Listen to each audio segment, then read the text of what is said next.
Tout commence ici, pas dans l'argent, pas dans les opportunités, pas dans leur réseau. Tout commence, non ton esprit. Dans ce qui se passe, quand personne ne te voit. Dans ce que tu te dis quand tout se tait.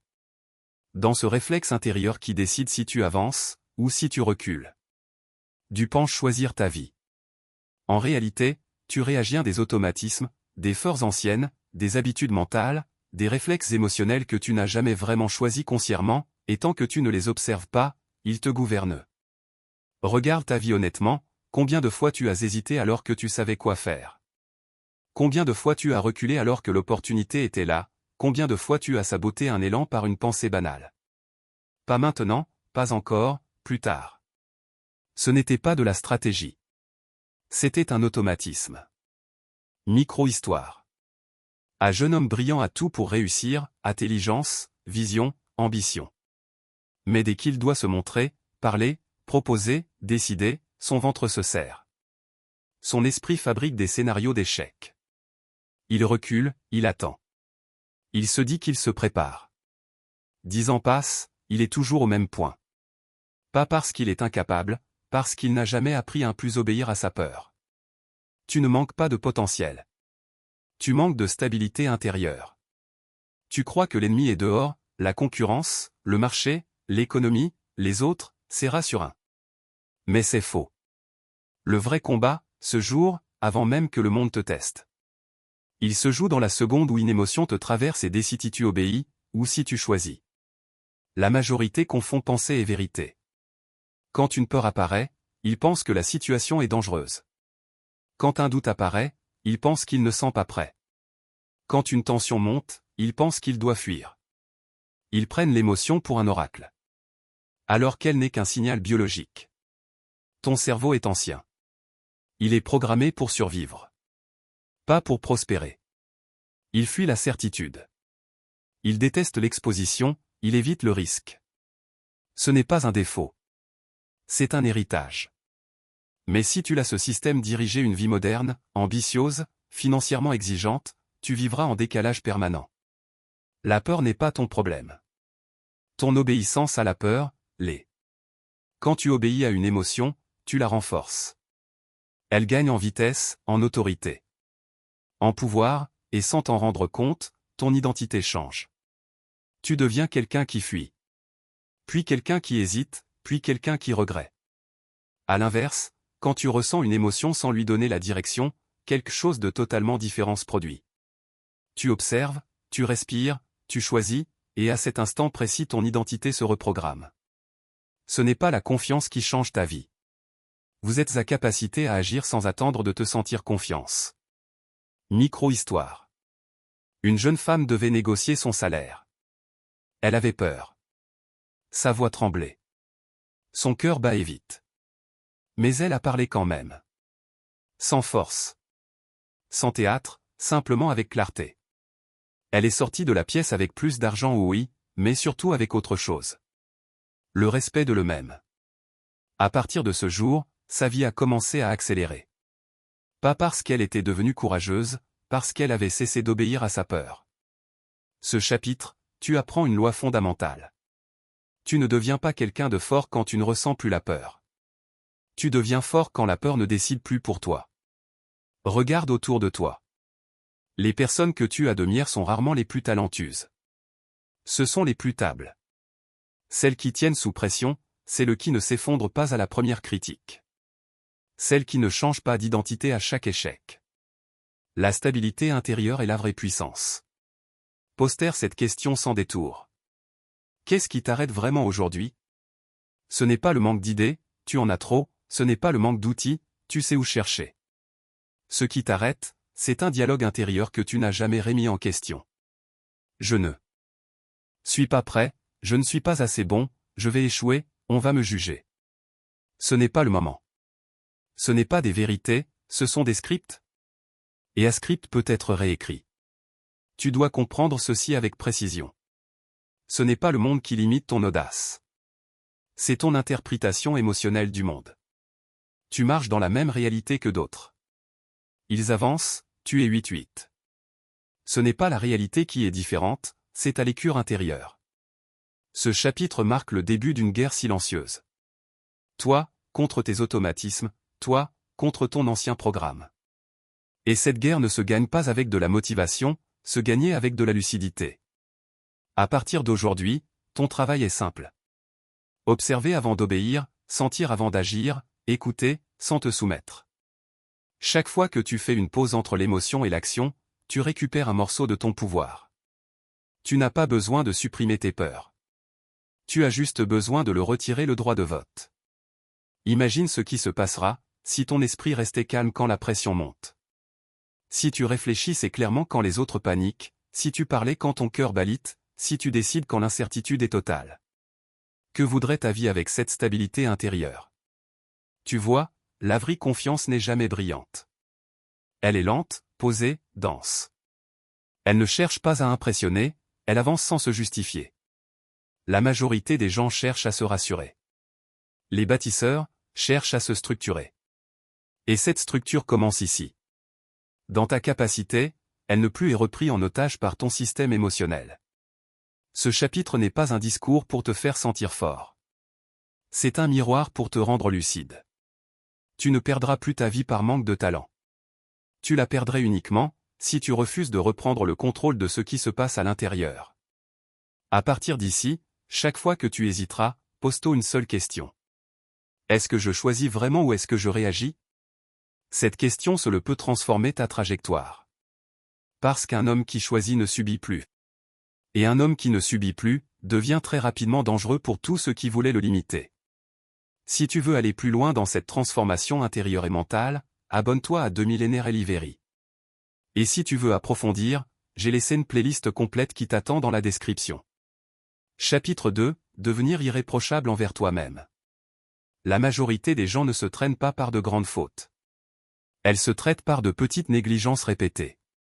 Des promesses non tenues, des décisions reportées, des engagements internes bafoués dans le silence. Je commence demain, je m'entraînerai lundi. Je m'y mène après. À force, ton esprit apprend une chose simple. Ta parole n'a pas de valeur. Et un esprit qui ne respecte pas ta parole, ne te respecte pas à jamais. La confiance en soi ne naît pas d'un discours. Elle naît d'un historique. Un historique de décisions suivies des faits. Un historique de promesses tenues, même quand personne ne regarde. Micro-histoire. Un homme décide de se lever plus tôt pour travailler sur son projet. Le premier jour, il repousse l'alarme. Il se trouve une excuse brillante. Le deuxième, il fait pareil. Au troisième, ce n'est même plus un choix conscient. C'est devenu une identité. Il n'est pas quelqu'un qui se lève quand il a décidé. À l'inverse, un autre se lève malgré la fatigue. Pas par héroïsme, par fidélité à lui-même. 3 mois plus tard, il ne doute plus de sa capacité à tenir. Tu ne doutes pas parce que tu es faible. Tu doutes parce que tu t'es habitué à ne pas te tenir. Chaque fois que tu te trais, tu crées une micro-fissure. Chaque fois que tu te tiens, tu poses une brique. Ton futur dépend de l'accumulation invisible de ces briques. Personne ne devient solide par hasard. On devient solide par répétition. Beaucoup cherchent la discipline comme une émotion. Il attend un déclic, une motivation, une envie soudaine. Il confond de discipliner. Excitation. La discipline ne ressent rien. Elle exécute. Tu n'as pas besoin de te sentir prêt. Tu dois juste être prévisible. Prévisible pour toi-même. Fiable pour ton propre système. Un homme imprévisible avec lui-même est une proie intérieure.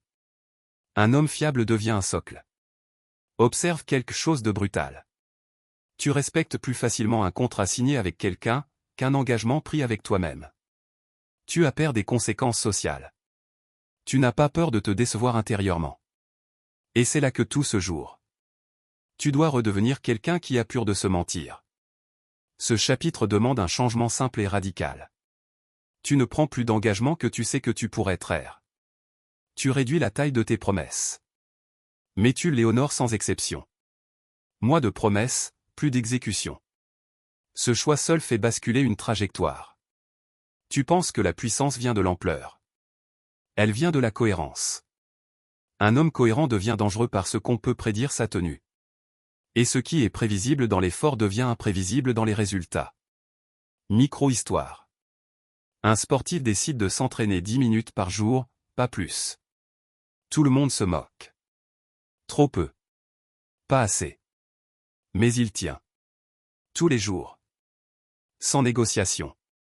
3 mois plus tard, il dépasse ceux qui s'entraînaient par vagues violentes puis disparaissaient. Ce n'est pas la quantité qui l'a transformé. C'est la continuity. La continuity est un avantage que presque personne n'exploite vraiment. La majorité fonctionne par cycle émotionnel. Motivation, action et soulèvement abandon. Retour d'honte. Nouvelle motivation. Nouveau cycle. Épuisement. Recul. Les rares fonctionnent par mécanique. Décision, action, action, action. Sans drame. Sans accent grave TRE. Sans peau émotionnelle. Ce chapitre t'invite à changer ton rapport à l'effort. Tu ne fais plus les choses quand tu en as envie. Tu le fais parce que tu as décidé. Et cette nuance change tout. L'envie est capricieuse. La décision est souveraine. À partir de ce moment, tu ne te demandes plus comment on est plus motivé. Tu te demandes comment rendre l'abandon plus difficile que l'effort. Tu simplifies les choix. Tu automatises l'essentiel.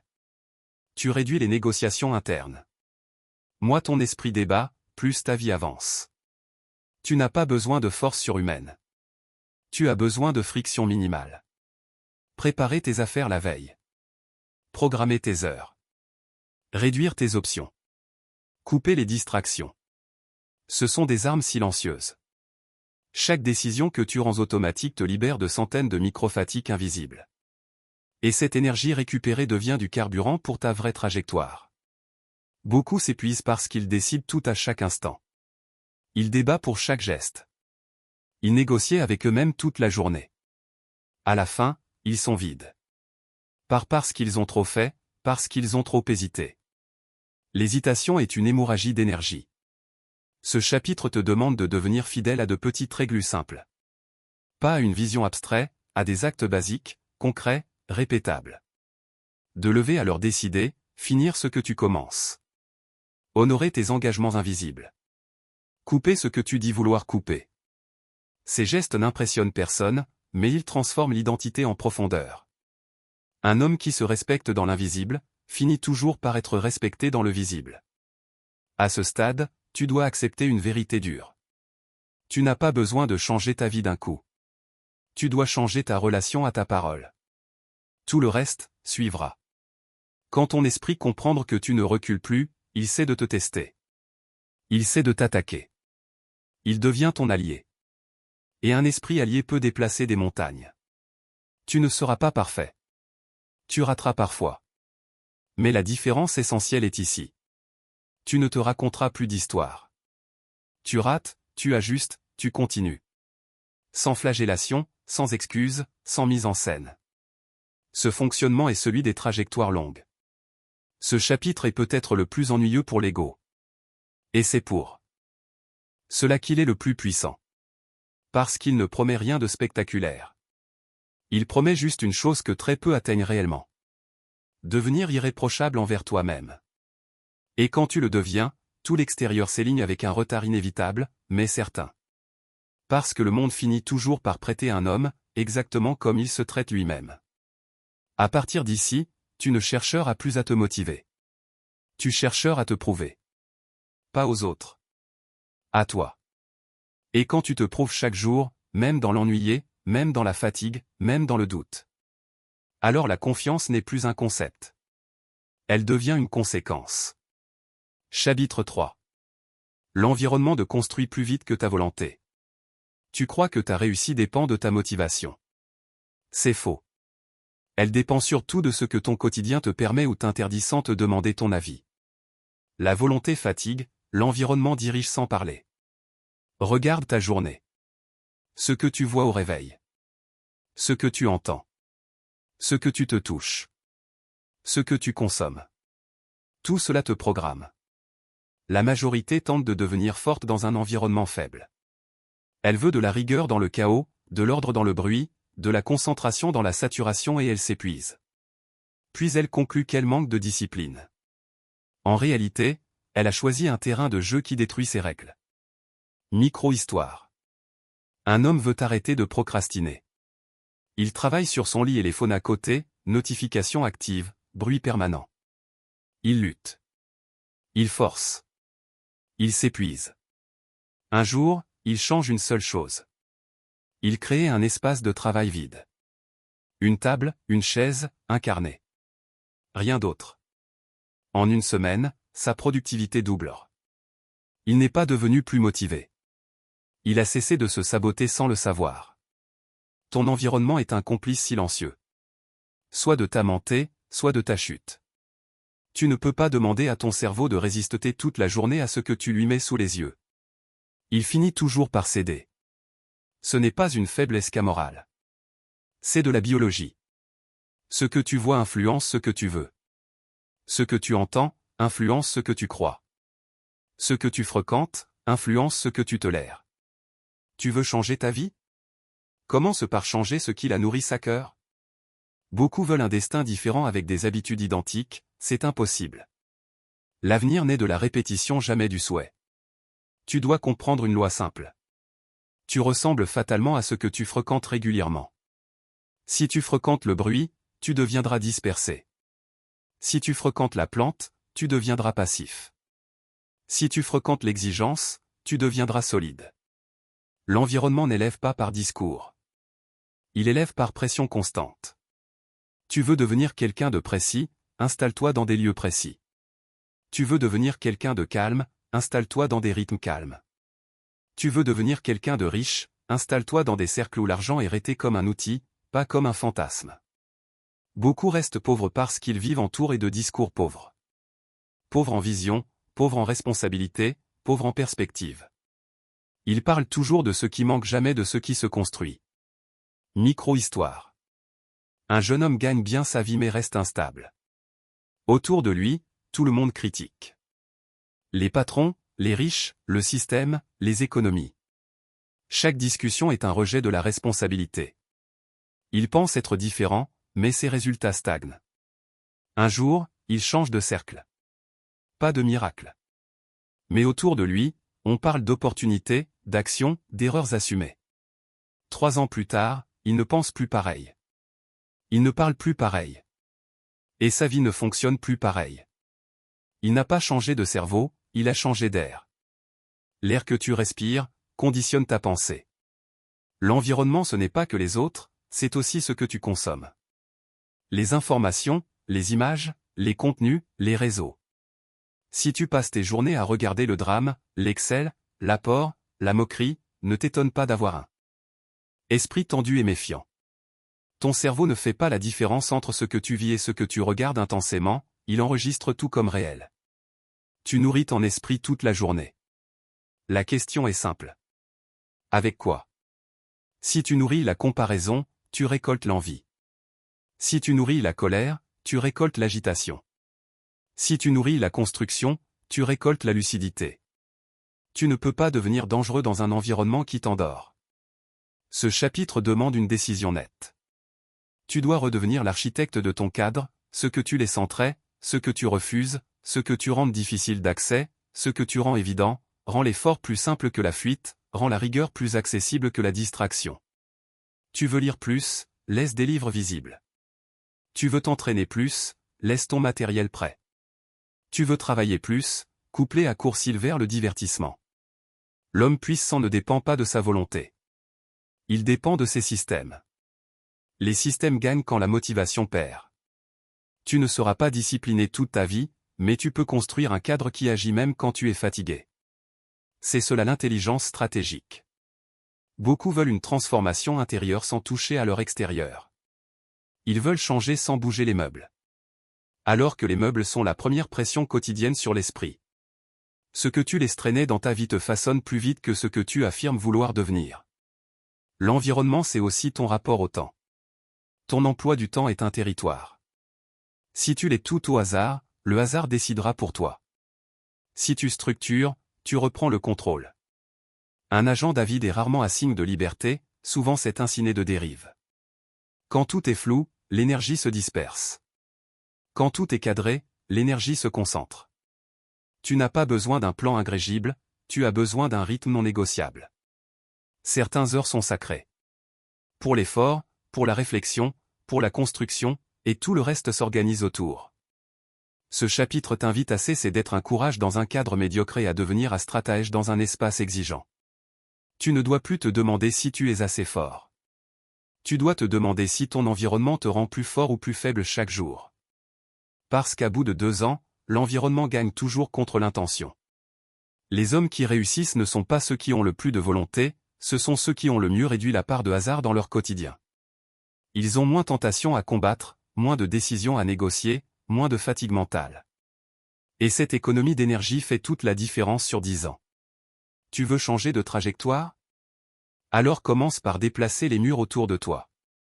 Les murs physiques, les murs relationnels, les murs mentaux. Tu n'as pas besoin de convaincre, tu dois reconfigurer. Ce chapitre marque un virage stratégique. Juste qu'ici tu t'es renforcé intérieurement.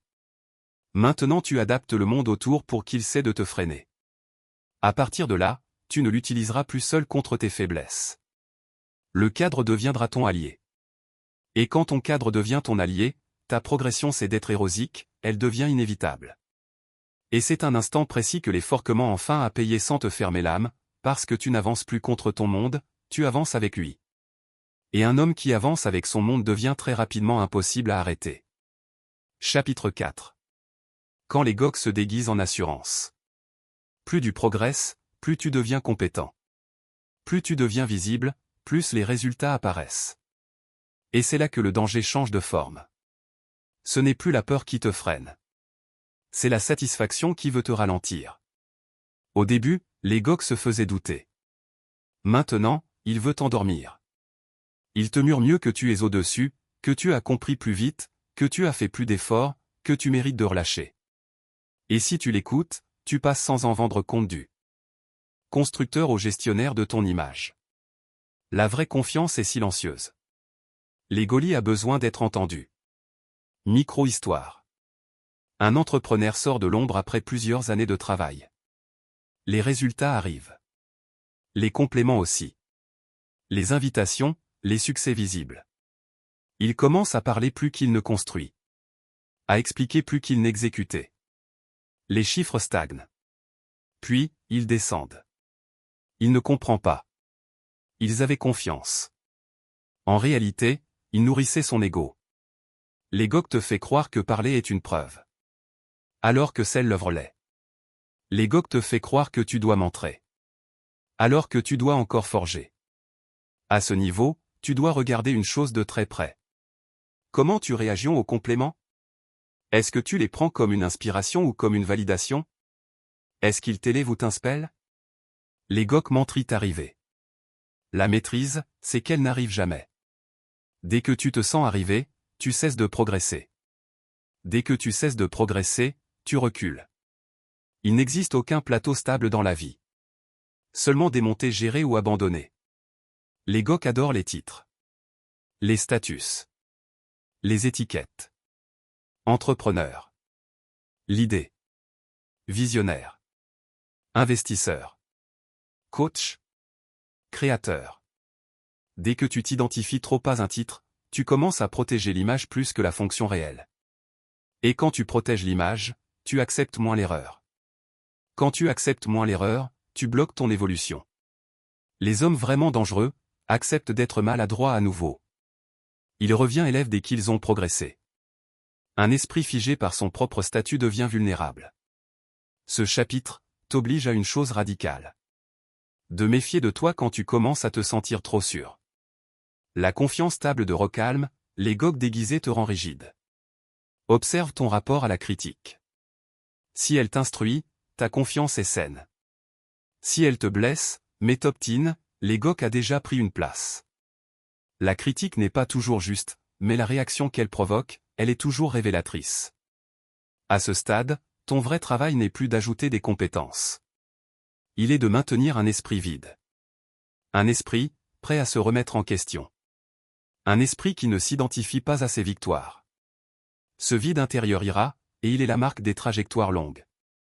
Les carrières brisées, l'ont presque toutes été par excès de certitude, pas par manque de talent. Plus tu montes, plus tu dois devenir sobre dans ta tête. Sobre dans les victoires. Sobre dans les échecs. Sobre dans la parole. Sobre dans les promesses. L'EGOC promet vite, la maîtrise promet. L'EGOC affiche la maîtrise, livre. À ce niveau, tu dois aussi surveiller une autre dérive. Le besoin d'avoir raison. Quand tu veux avoir raison, plus que tu ne veux réussir, tu as déjà choisi ton camp.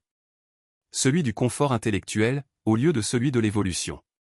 Avoir raison est une réponse courte. Progresser est une réponse longue. Le monde est rempli de gens qui avaient raison trop tôt et qui ont disparu trop vite. Ce chapitre t'invite à rester affamé dans l'abondance, curieux dans la réussite, étudiant dans la reconnaissance. Ce sont les seuls pas qui protègent de la pétrification intérieure. Tu n'as rien à défendre, tu as tout à affiner, tu n'as rien à prouver, tu as tout à approfondir. Le danger à ce stade n'est plus l'échec, c'est la suffisance. La suffisance te rend prévisible et tout ce qui est prévisible est attaquable. Un homme qui reste volontairement apprenant devient imprenable. Tu dois aussi comprendre que les GOC adorent la comparaison. Les chiffres, les classements, les statuts, les positions. Dès que tu entres dans ce jeu, tu sortes de tu. Tu avances sur le terrain des autres et tu perds Aline. Ton seul vrai adversaire, c'est la version de toi qui se satisfait trop vite. Ce chapitre est un garde-fou. Il ne t'invite pas à te rabaisser. Il t'invite à ne pas te figer. À ne pas confondre assurance et arrêt. À ne pas confondre réussite et identité. Tu réussis dans ce que tu fais, mais tu n'es pas ce que tu fais. Cette distinction sauve des vies, des carrières, des empires. À partir d'ici, chaque succès doit t'humilier légèrement intérieurement. Non pas par contre, mais par conscience du chemin qu'il reste. Chaque victoire doit te rappeler que tu es encore énormément à apprendre. L'homme vraiment confiant ne se protège pas de l'inconnu. Il s'y expose volontairement. C'est ainsi qu'il reste tranchant. Et si tu gardes cet esprit, alors tu peux avancer très loin sans que ton propre reflet ne t'enterre vivant. Parce que le plus grand piège de l'ascension n'est jamais la chute. C'est de se regarder trop longtemps dans le miroir. Chapitre 5, l'argent révèle toujours la faille. Avant, tu manquais, tu calculais, tu retenais, tu survivais. Maintenant, l'argent commence à entrer plus facilement. Et c'est ici que beaucoup se détruisent sans comprendre pourquoi. Parce que l'argent ne rentre pas libre. Il amplifie ce que tu es déjà. Si tu es désorganisé, il amplifie ton chaos. Si tu es anxieux, il amplifie ta peur. Si tu es instable, il amplifie des excès. Si tu es structuré, il amplifie ta puissance. Micro-histoire. Un homme gagne soudainement beaucoup plus qu'il n'a jamais gagné. Il s'équipe, il soif, il accélère son train de vie. À l'extérieur, tout semble réussir. À l'intérieur, l'angoisse monte. Les charges augmentent. La pression aussi. 6 mois plus tard, il n'est pas plus riche. Il est plus fragile. Un autre dans la même situation, garde son niveau de vie. Il stocke. Il structure. Il investit lentement. 3 ans plus tard. Il est imprenable. Même argent au départ. De destin opposé. L'argent n'a pas créé la chute. Il a révélé l'absence de structure. Ce chapitre ne parle pas de combien tu gagnes. Il parle de ce que tu fais quand tu gagnes. De ta relation réelle à l'abondance. De ce que tu fais quand la peur de manquer commence enfin à se taire. Beaucoup ne savent pas vivre sans peur. Elle les a tellement structurés qu'ils continuent à fonctionner comme s'ils allaient perdre demain ce qu'ils ont gagné aujourd'hui. Alors, ils consomment vite. Ils sécurisent mal. Il s'agit inutilement. La peur change de masque. Mais elle reste au volant. Tu dois comprendre ceci avec précision. L'argent est un amplificateur de rythme. Si tu vas vite sans système, tu vas vite dans le mur. Si tu vas lentement avec système, tu vas lentement vers une domination silencieuse. L'argent respecte la patience. Il punit la précipitation. À ce niveau tu dois bâtir 3 choses fondamentales. La réserve, la clarté, et la discipline. La réserve te donne de l'air. La clarté te donne la direction. Et la discipline te donne la durée. Sans réserve, tu paniques vite, sans clarté, tu dépenses mal, sans discipline, tu perds même en gagnant. Observe ton réflexe quand tu touches à l'argent. Est-ce que tu te rassis? Est-ce que tu dépenses pour compenser? Est-ce que tu montres? Est-ce que tu caches? Chaque geste financier est un aveu psychologique. Tu ne gères jamais de l'argent, tu gères toujours ta relation à la sécurité. Et cette relation est souvent blessée. Certains dépensent pour se sentir fort, d'autres pour se sentir normal, d'autres pour se sentir aimé, d'autres pour se sentir libre. Très peu dépensent de façon stratégique. La majorité utilise l'argent comme un antidouleur. Les bâtisseurs l'utilisent comme un levier. À ce stade, tu dois apprendre à ralentir volontairement quand les chiffres montent. Ralentir tes décisions, ralentir tes engagements, ralentir tes promesses. Tu dois devenir plus froid au moment où tout invite à tomber laid. L'euphorie est un piège, plus violent que la peur. La peur te freine, l'euphorie te rend aveugle. Tu dois aussi changer ton rapport à la perte, avant perdre de terrifier. Maintenant, tu dois apprendre à perdre consciemment. À risquer sans trembler, mais avec mesure, avec structure, avec limite définie à l'avance. Un homme qui a peur de perdre ne gagnera jamais grand. Un homme qui accepte de perdre sans devenir fou devient dangereux. Mais accepter de perdre ne veut pas dire jouer, cela veut dire mesurer. Mesurer le risque, mesurer l'impact, mesurer le pire, mesurer la sortie. Ce chapitre t'apprend que l'argent demande un sang-froid supérieur à celui que demande la pauvreté. La pauvreté t'apprend la survie. L'abondance t'apprend la maîtrise. Ce sont deux écoles très différentes. Le n'était aussi de vie un plus difficile avec l'argent, du peut facilement te mentir. Te dire que c'est une récompense. Te dire que tu mérites. Te dire que tu compenses des années de frustration. Tout cela est parfois vrai. Mais si tu t'en contentes, tu arrêtes de construire. La richesse sans construction devient une anesthésime. Tu dois donc poser une règle simple. Chaque requis entre doit soit renforcer ta réserve, soit renforcer ta capacité à produire. Tout ce qui n'entre dans aucune des deux catégories est suspect. Ce n'est pas une règle d'avoir. C'est une règle de souverain. Un souverain pense en territoire, pas en plaisir. L'argent t'oblige aussi à redéfinir ton entourage. Ceux qui t'aimaient quand tu n'avais rien, ceux qui te respectent quand tu gagnes, ceux qui te flattent quand tu dépenses. Tu dois apprendre à sentir la différence. Sans devenir dur, mais sans devenir naïve. L'argent révèle la véritable nature des liens. Et il révèle aussi la tienne. À ce niveau tu dois aussi apprendre à laisser l'argent travailler plus que toi. Ce n'est plus toi qui dois courir après chaque opportunité. Ce sont des systèmes qui doivent le faire. Tes structures. Tes investissements.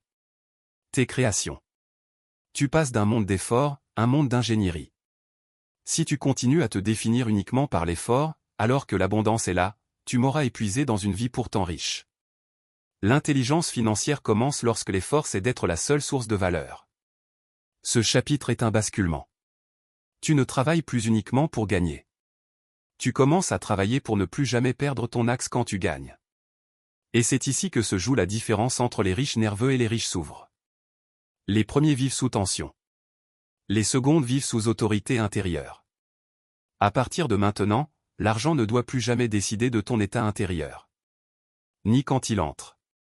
Ni quand il sort. S'il te rend arrogant, tu as déjà perdu. S'il te rend peureux, tu es encore prisonnier. Quand l'argent entre dans une structure calme, il devient un outil de construction massive. Quand il entre dans un esprit agité, il devient un accélérateur de chute. Ce chapitre se termine sur cette vérité froide. Ce n'est pas l'argent qui te rend libre. C'est la façon dont tu restes libre quand l'argent arrive. Et très peu d'hommes apprennent cela avant d'avoir tout risqué une première fois. Toi, tu viens de l'apprendre avant. Chapitre 6. Le regard des autres est ta dernière prison. Tant que tu étais invisible, tu étais libre. Tu pouvais essayer de tromper, recommencer. Personne ne regarde vraiment. Maintenant que tu avances, que tu montres, que les résultats se voient, quelque chose change. Les regards se posent, les attentes apparient, les projections aussi. Et si tu n'y prends pas garde, tu passeras d'un homme libre, un homme observé. Le regard des autres est subtil. Il ne tourne pas. Il t'oriente. Au début, c'est flatteur en complément. On te demande conseil. On parle de toi. Tu te sens reconnu. Et sans même t'en rendre compte, tu ajustes légèrement ton comportement. Tu fais un peu moins ce qui te dérange, un peu plus ce qui plaît. Ce n'est pas visible. C'est progressif. Mais à la fin, ce n'est plus toi qui avance. C'est ton image. Micro-histoire. Un créateur bâtit sa réussite dans la discrétion. Puis le succès arrive. Les abonnés, les avis, les attentes. Il commence à adapter son contenu pour plaire à ce qu'il a déjà construit. Il sait de risquer. Ses résultats stagnent. Son esprit aussi. Il n'est pas tombé. Il s'est fiché sous le regard. Le regard peut motiver. Mais il peut aussi enfermer. Tant que tu agis pour aujourd'hui, tu es vif. Quand tu agis pour être cohérent avec ce que les autres attendent, tu deviens prévisible. Et tout ce qui est prévisible est remplaçable. Le regard des autres agit sur 3 leviers invisibles. La peur de décevoir, le besoin d'être validé, l'angoisse d'être mal jugé. Ces 3 leviers peuvent contrôler un homme extrêmement intelligent sans jamais le contraindre ouvertement. Tu n'obéis pas. Tu t'anticies. Tu te censures avant même contre-critique. Tu modifies avant même contre-attaque. Tu te lisses avant même contre-conteste. Et c'est ainsi que le MTT fort devient acceptable. Puis fade. Puis interchangeable. Le monde ne brise pas les hommes solides. Il les adoucit. La vraie indépendance commence quand tu peux déplaire, sans trembler intérieurement. Quand tu peux être mal compris, sans te justifier. Quand tu peux être critiqué, sans te rétrécir. Si ton identité dépend de l'approbation, ta trage avec toi dépendra toujours de la foule. Or la foule n'a jamais bâti de destin. Elle les observe ou les détruit. À ce niveau, tu dois aussi apprendre à gérer la jalousie. Pas celle que tu exprimes, celle que tu reçois. Quand tu montes, certaines personnes changent sans le dire. Elles deviennent froides, ironiques, distantes. Non pas parce que tu as changé, mais parce que ta progression les met face à leur immobilité. La jalousie est souvent une douleur muette, mais elle peut devenir un poisson actif. Tu ne peux ni la soigner, ni l'éviter. Tu peux seulement l'anticiper intérieurement. Beaucoup ralentissent inconsciemment pour ne pas provoquer, pour rester acceptable, pour ne pas être seul. Et sans s'en rendre compte, ils sacrifient leur destinée pour préserver une paix artificielle. Il n'y a pas de paix durable dans la trahison de soi. À ce stade, tu dois accepter une vérité coûteuse. Plus tu montes, plus tu choisis entre cohérence et appartenance. Entre rester loyal à ta vision, ou rester confortable dans un groupe. Tu ne peux pas avoir les deux très longtemps. Le regard des autres est aussi dangereux quand il est positif. Les louanges, l'admiration, les encouragements excessifs. Tout cela nourrit l'ego plus vite que tu ne le crois. Tu veux continuer à être aimé, alors tu reproduis ce qui a été applaudi. Tu cesses d'explorer. Tu entres dans la répétition. Et c'est la mort lente des trajectoires vivantes. L'évolution demande parfois de décevoir ceux qui t'aimaient hier. Ce chapitre t'apprend une chose fondamentale. Tu dois redevenir intérieurement invisible même quand tu es vu.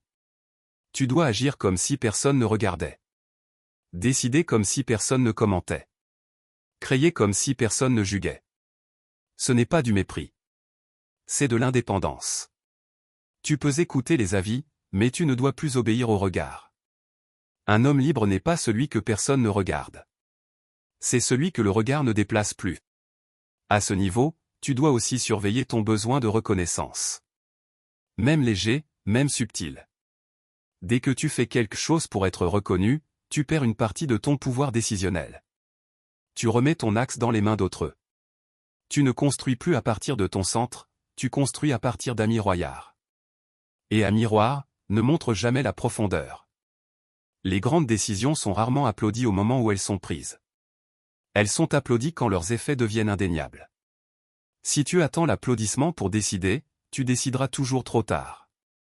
Le regard aimait le confort. La vision aime l'avance. À partir de ce stade, tu dois apprendre à être seul, même au milieu des autres. À ne pas chercher d'alliés émotionnels pour chaque pas important. Apporter certaines décisions sans témoin.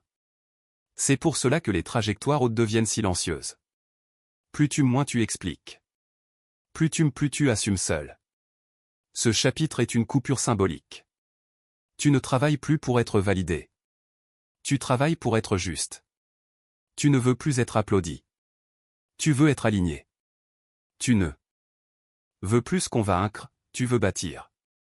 Et cette bascule est très rare. Parce qu'elle impose de renoncer à une drogue universelle, la provision. Mais quand tu t'en détaches, quelque chose de radical se produit. Tu retrouves une liberté d'action que tu n'avais même pas au début. Une liberté qui ne cherche plus à plaire, une liberté qui n'a plus peur de déranger, une liberté qui ne s'excuse plus d'exister. Et c'est cette liberté-là qui donne naissance aux trajectoires les plus imprévisibles et les plus puissantes. Parce qu'un homme qui n'agit plus pour l'image agit enfin pour la vérité de sa ligne. Et à partir de là, plus aucun regard ne peut réellement le détourner. Chapitre 7. La fatigue invisible qui détruit les trajectoires. Ce n'est pas le corps qui lâche en premier. C'est le sens. Tu peux encore travailler, encore produire, encore décider. Mais, intérieurement, quelque chose s'est asséché. Tu n'es pas fatigué physiquement. Tu es fatigué profondément. Et cette fatigue-là est la plus dangereuse, parce qu'elle n'empêche pas d'avancer. Elle t'enlève juste la joie de construire. Alors tu continues par inertia. Tu gagnes encore, tu progresses encore, mais tu ne vivis plus. Micro-histoire, un homme a tout ce qu'il voulait, argent, indépendance, reconnaissance. Mais chaque matin, il repousse le moment de se lever. Non par paresse, par vide. Il n'a plus envie. Il n'a plus faim. Il ne souffre pas. Il est juste état. Et ce type d'extinction détruit plus lentement que l'échec, mais plus sûrement. La fatigue de l'âme ne vient pas du trop plein de travail. Elle vient du décalage entre ce que tu fais et ce que tu es devenu. Tu continues parfois à courir après des objectifs qui ne correspondent plus à ta stature intérieure actuelle. Des rêves d'hier pour un homme d'aujourd'hui. Et ce décalage crée une lassitude sourde. Ce n'est pas que tu n'aimes plus avancer. C'est que tu n'aimes plus vers où tu avances. À ce stade, beaucoup s'auto-détruisent de manière subtile. Excès, distraction, ruptures inutiles, décisions impulsives. Non pas parce qu'ils veulent chuter, mais parce qu'ils veulent sentir quelque chose. On détruit parfois pour se sentir vivant. Ce chapitre t'impose une pause intérieure, pas un arrêt extérieur. Une clarification du pourquoi. Pourquoi tu te lèves encore? Pourquoi tu continues? Pourquoi tu veux encore plus? Si la réponse est floue, la fatigue s'installe. Si la réponse est nette, la fatigue recule. Tu dois comprendre ceci. La motivation revient toujours quand le sens est propre. Elle disparaît toujours quand le sens est pollué. Pollué par l'égor, par l'avitude, par l'image, par la comparaison, par la routine vide. À ce niveau, ton ennemi n'est plus l'apport, c'est l'autoratisme.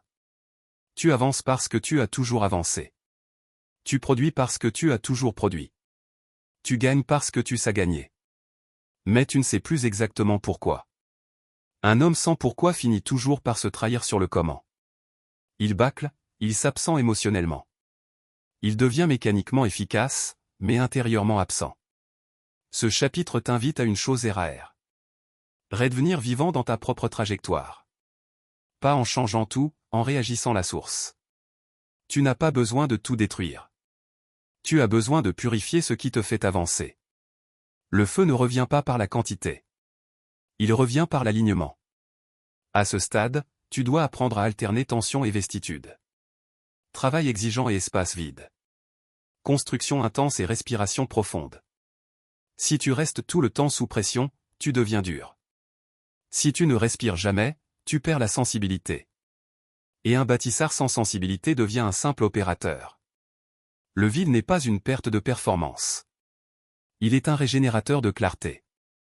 La fatigue de l'âme vient souvent d'un excès de contrôle. Tu veux tout maîtriser, tout sécuriser, tout prévoir. Et tu étouffes ta propre spontanéité. Ton propre étonnement, ton propre jeu intérieur. Or sans jeu intérieur, la réussite devient une prison dorée. Tu dois réintroduire de l'espace, du silence, de l'inutile, de l'inattendu. Pas pour t'échapper, pour te rappeler que tu es vivant. À ce niveau, tu dois aussi arrêter de te définir uniquement par ce que tu produis. Tu es plus vaste que tes résultats, plus profond que tes chiffres, plus ancien que tes succès récents. Si tu te réduis à ton rendement, tu t'assèches. L'arbre mord quand il ne vit que pour ses fruits. La fatigue invisible est un signal noble. Elle te dit que tu es prêt pour un autre étage de maturité. Pas un étage de performance, un étage de conscience. Tu n'as plus besoin de prouver. Tu as besoin de ressentir juste. Et ressentir juste, ce n'est pas devenu faible. C'est devenu précis intérieurement. À ce niveau, les grandes questions reviennent. Pas dans le bruit, dans le calme. Qu'est-ce que je veux vraiment transmettre? Qu'est-ce que je refuse désormais de sacrifier? Qu'est-ce que je ne suis plus prêt à payer, même pour gagner? Ces questions ne font pas perdre de l'argent. Elles empêchent de perdre son âme. Beaucoup d'hommes gagnent tout et se perdent d'eux-mêmes. D'autres perdent parfois et se retrouvent. Le second groupe est toujours plus dangereux sur le long terme. Ce chapitre marque un point de basculaire. Tu ne construis plus uniquement à réussite. Tu commences à construire ta paix à l'intérieur de la réussite. Tu ne veux plus seulement monter, tu veux durer sans étendre. Et cette exigence-là est infiniment plus haute que celle de la performance. Si tu traverses ce passage sans fuir, ni t'anesthésier dans le plaisir, alors tu accèdes à une force nouvelle, une force qui ne pousse plus, elle attire. Une victoire qui ne s'impose plus, elle s'installe. Et à partir de ce moment précis, tu n'es plus seulement un homme qui avance. Tu deviens un homme qui rayonne sans se consumer. Chapitre 8. Le point zéro, là où tout peut s'arrêter ou renaître. Il arrive un moment dans la vie où tu n'as plus vraiment de problème. Plus de survie, plus de panique, plus de chaos apparent. Tout est en place. L'argent circule. Les systèmes fonctionnent. Le rythme est réglé. Et c'est précisément là que beaucoup meurent intérieurement sans jamais tomber extérieurement. Ce moment s'appelle le point zéro. Plus de tension, plus d'urgence, plus d'une micro-ère. Autrefois, tu avances pour sortir du manque, puis pour bâtir, puis pour prouver, puis pour durer. Maintenant, plus rien ne te menace vraiment. Et sans menace, l'esprit peut s'étendre l'intime. Micro-histoire. Un homme atteint tout ce qu'il avait fixé. Niveau de vie, indépendance, respect.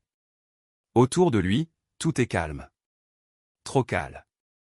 Il n'a plus rien à conquérir. Il se lève chaque matin sans feu. Il n'est pas triste. Il n'est pas malheureux. Il évite de pousser. Il ne chute pas. Il s'immobilise. L'immobilisation prolongée est plus mortelle que l'échec. Le point zéro est un luxe dangereux, parce qu'il ne fait pas mal. Tu n'as plus d'urgence pour te réveiller, plus de mur à casser, plus de date à fuir. Et sans pression, tu peux te diluer. À ce stade, l'homme se séparant de catégories. Ceux qui s'endorment dans le confort du plateau, et ceux qui créent une nouvelle verticalité. La plupart s'endorment. Ils consolident. Ils optimisent. Ils sécurisent. Il sait de risquer. Il sait d'explorer. Il sait de se défier. Il devient gestionnaire de leur propre passé. Le point zéro, c'est le moment où plus rien ne t'oblige. Sauf toi. Tu n'as plus d'excuses. Plus de bourre. Plus d'ennemis. Il ne reste que ta responsabilité nue. À ce niveau, tu dois reposer une question radicale.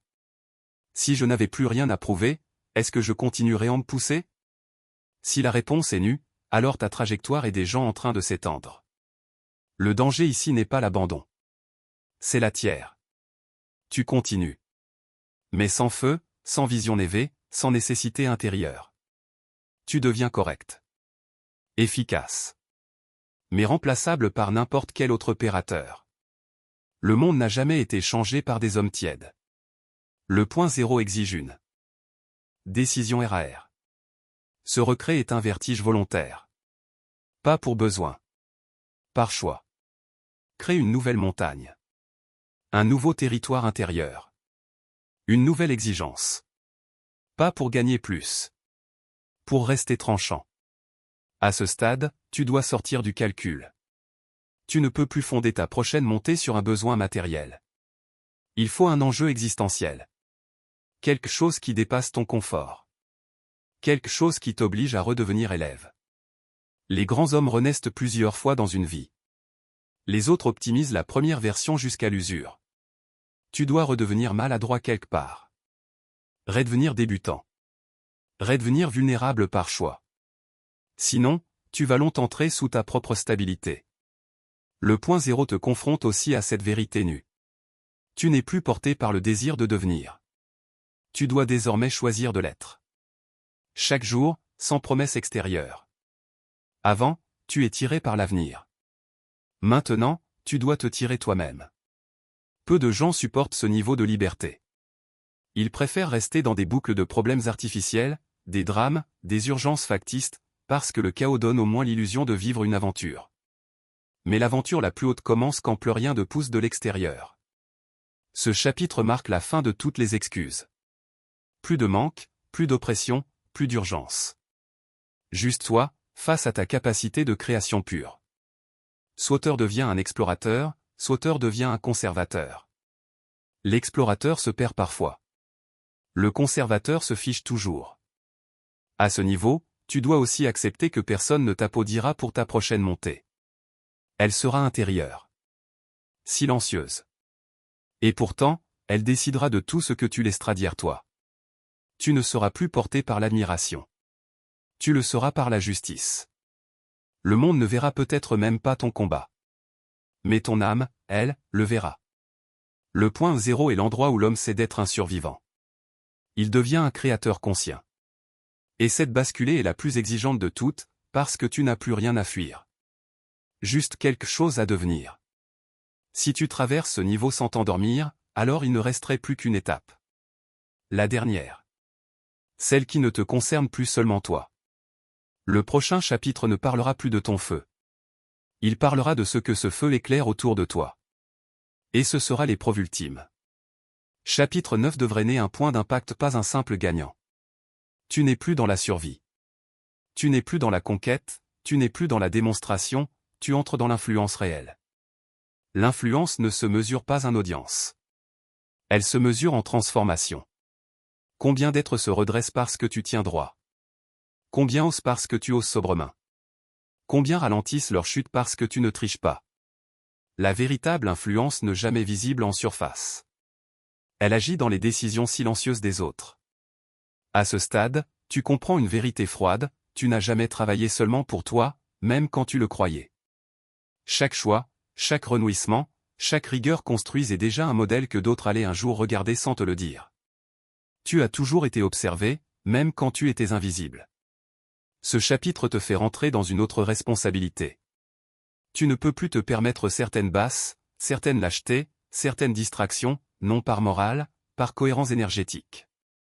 Quand tu tombes aujourd'hui, ce ne sont plus seulement tes genoux que tu touches, ce sont aussi ceux de ceux qui te regardent en silence. Tu n'as pas demandé ce rôle, mais tu l'as mérité par ta tenue. L'erreur à ce niveau serait de devenir exemplaire. L'exemplarité est souvent un masque. Tu n'as pas à être parfait, tu dois rester vrai. Vrai dans ta rigueur. Vrai dans tes erreurs. Vrai dans tes limites. Vrai dans tes silences. Les hommes ne se transforment pas au contact de figures idéales. Ils se transforment au contact de figures droites. La droiture n'impressionne pas. Elle stabilise. À ce stade, tu dois aussi comprendre que ta réussite ne te donne aucun privilège intérieur. Elle t'enlève toutes les excuses. Tu ne peux plus dire « je ne savais pas ». Tu ne peux plus dire « je ferai plus tard », tu ne peux plus dire « ce n'est pas le moment ». Tu sais, et tu sais que tu sais. Et c'est cela qui en ce niveau sieste exigeant, tu avances désormais sans alibi. La transmission commence ici. Pas quand tu enseigneras. Pas quand tu parleras, pas quand tu conseilleras. Elle commence déjà dans la manière dont tu tiens ta vie chaque jour. Ce que tu refuses de négocier. Ce que tu refuses de salir, ce que tu refuses de trahir. C'est cela que les autres absorberont. Tu n'as pas besoin de discours pour transmettre. Ta tenue suffit. À ce niveau tu peux tout faire. Et c'est précisément pour cela que tu dois choisir avec une précision extrême. Le pouvoir te permet désormais de faire le mal sans conséquence immédiate. Et c'est ce qui révèle définitivement l'homme. Beaucoup gagnent leur liberté. Ta gagne la noblesse dans notre digne. Être dingue de ta liberté, c'est ne pas t'en servir pour écraser, c'est ne pas t'en servir pour jouir sans conscience, c'est ne pas t'en servir pour fuir ce qui t'incombe. Un homme libre qui fuit devient dangereux. Un homme libre qui assume devient rare. la dernière ascension ne concerne plus ta réussite. Elle concerne ta hauteur intérieure face à ta propre puissance. À ce stade, tu n'es plus là pour accumuler. Tu es là pour orienter. Où va ton énergie, où va ton argent, où va ton temps, où va ton attention? Ces 4 flux déterminent désormais ton héritage réel, qu'il le soit voulu ou accidentel. Tu peux construire un monde qui rend les autres dépendants, ou un monde qui rend les autres sourds. Tu peux produire de la peur, ou de la clarté. Tu peux nourrir le bruit, ou structurer le silence. C'est maintenant que tout se joue pour de vrai. Conclusion. Ce livre ne t'a jamais parlé d'objectifs comme en parlant à un enfant. Il ne t'a pas promis des rêves faciles. Il t'a guidé à travers des soies que très peu acceptent de travers ses consciemment. Tu as appris à ne plus obéir à tes peurs, à tenir ta parole, à choisir ton environnement, à déjouer l'ego, à structurer l'argent, à survivre au regard, à traverser la fatigue de l'âme, à renaître au point zéro et enfin à porter ta puissance avec calme. Tu n'es plus un homme en recherche, tu es devenu un homme en position. Mais ce que tu fais de cette position t'appartient entièrement. Tu peux devenir un fardeau pour le monde, ou une colonne. Tu peux devenir un exemple de dureté, ou un exemple de stabilité. Tu peux devenir un écho de plus, ou une source. Tout ce que tu as construit jusqu'ici n'avait qu'un seul bureau et telle tombe n'est assez loin pour que tes actes comptent au-delà de toi. À partir de maintenant, chaque jour est un choix silencieux entre 2 destins. Celui de l'homme puissant qui consomme, et celui de l'homme puissant qui se structure. Le premier fascinant, le second transforme durablement. Tu n'as plus besoin de prouver, tu as besoin d'un carnet, et ce que tu incarnes, dépasse déjà ton nom. Si ce livret éveillait quelque chose de stable en toi, alors cette trajectoire ne fait que commencer. Abonnez-vous.